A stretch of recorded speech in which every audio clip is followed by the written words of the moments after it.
बिस्मिल्लाहिर्रहमानिर्रहीम अल्लाहुम्मा सल्ली अला मुहम्मद व अला आलि मोहम्मद। आज मैं आपके लिए डेंगू बुखार जो कि बहुत आम मर्ज़ वबा बन के फैल चुका है आजकल, इसके सस्ता और बेहतरीन इलाज लेके आई हूँ कि किस तरीके से आप इस पर काबू पा सकते हैं और जो लोग इस बुखार में मुब्तला हैं वो किस तरीके से इस बुखार को ख़त्म कर सकते हैं। तो चलते हैं रेमेडी की तरफ। ये मेरे पास पपीते के पत्ते हैं। पपीता एक ऐसा फल है जिसे आमतौर पे इग्नोर किया जाता है, मीन्स उसको इतना ज़्यादा ना ही लोग खाने में पसंद करते हैं। तो आज मैं आपको इसकी अफ़ादियत बताऊंगी कि ये इसके पत्ते हैं, आपने इनको इसकी स्टेम के साथ लेना है। ये स्टेम देख सकते हैं इसकी, ये होल वाली होती है, बिल्कुल बांसनुमा। आपने इसको इन दोनों चीज़ों के इस्तेमाल से आपने एक बेहतरीन कहवा तैयार करना है, जिसके इस्तेमाल से आपका ये बुखार हमेशा हमेशा के लिए जड़ से ख़त्म हो जाएगा। ये बुखार बहुत ज़्यादा काफ़ी हद तक सीवियर हो जाता है और ये बातें मैं आपको सुनी सुनाई नहीं बता रही, ये एक्चुअली मैं ख़ुद इस बुखार से गुज़री हूँ और इसमें जो पेशेंट होता है उसकी कंडीशन बहुत ज़्यादा सीवियर हो जाती है। आपने पत्ते के जो इसके पत्ते हैं वो काफ़ी बड़े साइज़ के होते हैं। आपने इनको छोटे हिस्सों में डिवाइड कर लेना है और दूसरा ये आपने इनको अच्छे तरीके से वॉश करना है, क्योंकि जितने भी कीड़े मकोड़े वगैरह होते हैं ये इस पर बैठते हैं। तो आपने इसको अच्छे तरीके से पहले धो लेना है। उसके बाद आपने 2 मग पानी के डालने हैं। अगर आप एक पेशेंट के लिए बना रहे हैं तो आपने पहले 1 मग पानी का डालना है, उसके बाद दूसरा मग 1 बाय 1 पानी जो है वो ऐड करना है।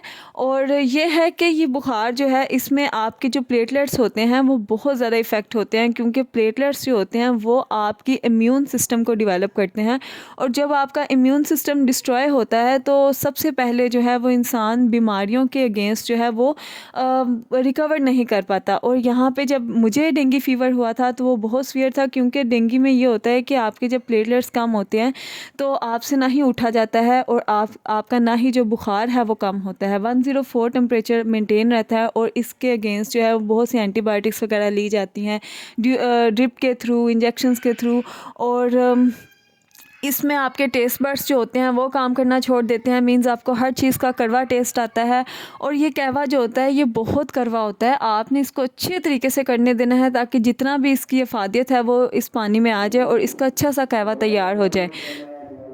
हमारी बॉडी में जो प्लेटलेट्स होते हैं उनकी क्वांटिटी आलमोस्ट 1.5 लाख से लेकर 4 लाख तक होती है और डेंगू फीवर के दौरान आपके जो प्लेटलेट्स होते हैं वो 50,000 तक रह जाते हैं जब आपकी बहुत सीवियर कंडीशन हो। और ये प्लेटलेट्स इसी सूरत में ज़्यादा हो सकते हैं जब आप इसके अगेंस्ट कोई ना कोई ऐसी चीज़ लें जो कि आपके बॉडी का जो CBC है उसको इन्हांस करे। CBC जो होता है वो कंप्लीट ब्लड काउंट होता है और ये आपका टेस्ट डेली बेसिस पे तकरीबन किया जाता है जब आप हॉस्पिटलाइज होते हैं, और इससे आपके प्लेटलेट्स, वाइट सेल्स और रेड ब्लड्स का पता चलता है।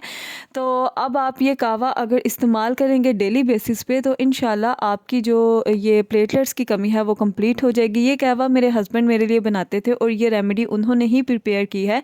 और आप यहाँ पे देख लें कि जो 2 मग हमने पानी के डाले थे वो ऑलमोस्ट 1 कप रह गया है। आपने इतने अच्छे तरीके से इसको काढ़ना है और ये कहवा आप मेडिसिन समझ के अगर लेंगे, यानी ये बहुत कड़वा होता है, आप इसको मेडिसिन समझ के लेंगे तो इंशाल्लाह आपके जो प्लेटलेट्स हैं वो इंक्रीज़ होना शुरू हो जाएंगे। आपकी बॉडी में इम्यूनिटी डेवलप होगी और जो कमज़ोरी होती है इंसान को, ये ब्लड सेल्स जो हैं इनमें कमी की वजह से, और दूसरा ये कि आपकी जो बुखार मुसलसल रहने की वजह से इस कहवे के ज़रिए वो भी कंप्लीट हो जाएगी। और इसके साथ साथ फ्रूट जूसेस आप लाजमी लें। यहाँ पे मैं इसमें थोड़ा सा शहद जो है वो हमने मिक्स किया था, वो उससे ये होता है कि इसकी करवाहट में थोड़ी सी कमी आ जाती है। उम्मीद करती हूँ आपके लिए मेरी ये बातें बेनिफिशियल साबित होंगी, आपको आज की रेमेडी पसंद आएगी। और अगर आपको पसंद आई है तो कमेंट में लाजमी बताएं। मिलते हैं इंशाल्लाह नेक्स्ट रेमेडी में, तब तक के लिए अपना ख्याल रखें, इस मोहलिक बीमारी से बचाएं। और अगर आप इसमें मुब्तला हैं तो ये कहवा लाजमी इस्तेमाल करते हैं। मिलते हैं इंशाल्लाह नेक्स्ट रेमेडी में, तब तक के लिए अल्लाह हाफिज़।